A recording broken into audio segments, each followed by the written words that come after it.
I am doing very well. Okay. Mun nimi on Tuulikki Vetoniemi ja mä oon tämän paikan yrittäjä. Mä omistan tämän Vegasi Burgerin. Tuo on sulle hyvä olo. Tavallaan. No mun ei tarvi ajatella sitä asiaa, kun se on minussa iteensä. Mä oon saanut sen syntymälähajana. Mä olin jo lapsena iloinen ja puhelias ja koulussa välillä opettaja sanoi, että nyt pitää olla hiljaa eikä hymyillä niin paljon, että nyt ollaan tunnilla. Mutta se on minun sisäänrakennettu asia. Se on mulle luonnonmukaista olla ystävällinen ja avoin. No nyt on vielä tämä Raahen Vegasi Burgerin kanssa silleen, että tämä on niin nuori yritys vielä, että se on tosi hento vielä mun vakituisten asiakkaiden määrä. Joo, mä työskentelen ympäri vuoden täällä Raahessa. Minä Kalajolta ajan autolla 60 kilometriä sivu, eli 120 kilometriä päivässä. Että mulla menee dieseliä tosi paljon. Mun vanha Mersu on ihan punainen, kun mä mun työmatkat ajaa eestakaisin. Se on mun paras kumppani tällä hetkellä. Kyllä Suomessa on kilpailu tosi kovaa. Et sinun aina täytyy olla jotenkin erottua joukosta, olla erilainen. Ja mä oon pyrkinyt näissä mun yrityksissä olen tämmönen niin sanottu homemade. Että siellä paikassa olisi se äiti ja sinne olisi helppo tulla ja tehdä tilaus. Ja se on niin se mun ajatus tässä mun yritystoiminnassa, että mä en ole semmoinen tuotantolaitos, joka tekee tuhansia ja tuhansia ja tuhansia samanlaisia annoksia. Vai mä pyrin aina tekemään asiakkaalle semmoisen annoksen, kun asiakas haluaa. Ja sitten vielä se, että aina pitää ajatuksena sen, että tavallaan tekee itselleen, että se annos on kuin itselle myös tehty. Mutta mulla on jo vakituisia asiakkaita ja on henkilöitä, jotka jo tunnistavat, että ne on käynyt meillä ennenkin. Ja tietysti työmiehet, jotka rakentaa takana tuossa pihalla kerrostaloja, niin he ovat nyt käyneet noin 2 vuotta. Mutta aika paljon vaihtuu väki, ollaan kumminkin kaupungissa.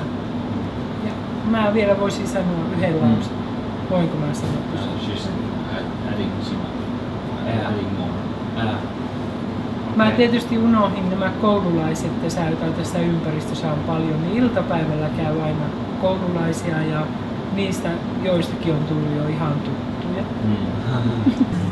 Mä suosittelen kaikkia nuoria, että niiden pitää lähteä maailmalle ja nähdä jotain muutakin kuin se kotipaikkakunta, niin kuin Magna on tehnyt. Se on lähtenyt rohkeasti Suomeen, mä lähdin rohkeasti Amerikkaan. Mulla oli setä siellä ja setä lupasi tulla hänen luokseen ja menin.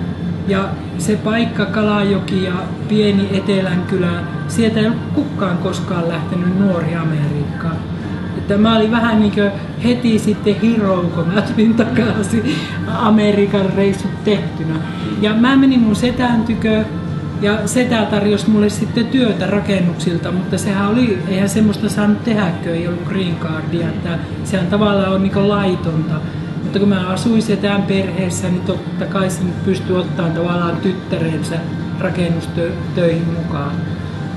Ja me tehtiin rakennuksella töitä ja aina pitkän työpäivän jälkeen setä tarjosi Dairy Queen-nimisestä jäätelöketjusta mulle milkshake, mansikka milkshake. Ja se oli niin ihanaa, että niin ihanaa ei ole maailmassa mikään, kun saa kylmä mansikka milkshake.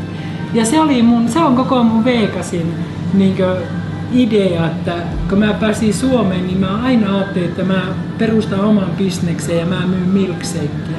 Ja sitä mä teen hiekkasärkillä kesät pitkän. Se on ollut mun bisnekseen se syvin olemus. No, tietysti Suomessa lehdistössä mainostaminen on kallista. Hinnat on tosi korkeat, että pitää miettiä, että milloin laittaa mainoksia, että se tavoittaisi juuri sen oikean asiakkaan silloin. Mutta Facebook on hyvä paikka mainostaa. Nyt on tullut tämä medio.fi, ilmainen hyvä paikka mainostaa. Ja sitten meillä Suomessa sanotaan, että kaikista paras mainos on puskaratio. Että kun toinen henkilö kertoo toiselle henkilölle, että se paikka on hyvää ja siellä on hyvää palvelu ja hyvä ruoka, niin se on kaikista parasta. Ja siihen minäkin pyrin. Niin, tämä on tutkitusti tämä puskaradio on kaikista paras markkinointikeino, mutta se kestää noin 4 vuotta ennen kuin se saavuttaa semmoisen huipun, että voi sen nähdä, että se on tuottaa tulosta se, että henkilö kertoo toinen toisilleen hyvästä paikasta. Ei välttämättä.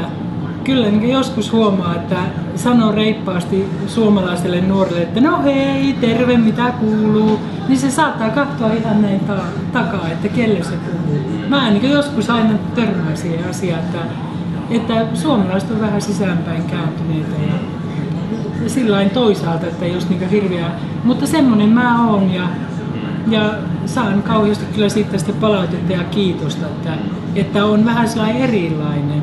Ja just, että mä en pelkää, niin kuin Magnakin varmaan tietää sen, se on tullut käymään meillä ekaa kertaa, niin mulla ei ole sitten se kielimuurikaan, vaikka mä en osaa englantia, mutta mä vaan rupean vääntää, että se sitten onnistuu jotenkin.